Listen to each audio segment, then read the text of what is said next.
Hello guys, tayo magkakabit naman ng Amaron Go NS40. Yan guys, expander. Ito po yung ating pinakagwapong magkakabit uli. Yan guys, negative po yung tatanggalin natin. Then naka-start po siya para hindi po siya ma-reset. Yan guys.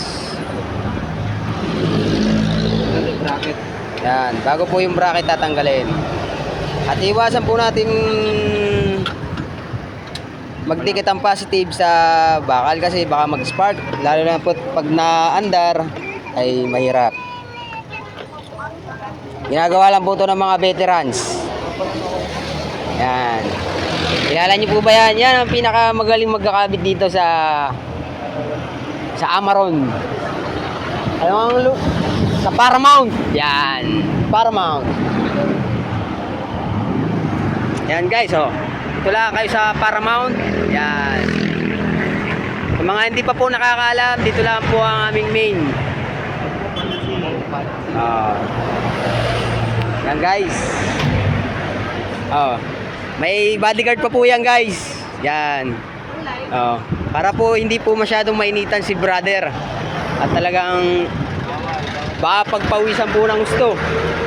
Yan guys. Nakita nyo naman guys. Yan guys, napakasimple pero delikado. Simple lang magkabit. Yan guys, binabalik na niya. Yan.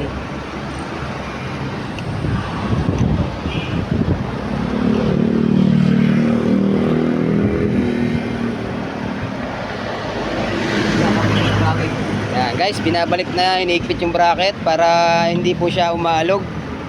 Parang alog-alog.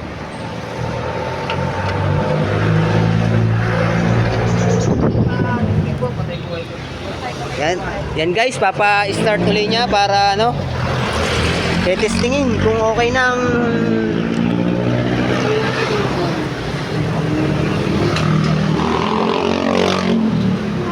yan guys, papatayin ulit, then testingin kung yan guys, napakahusay. Iba talaga si brother. Okay na po.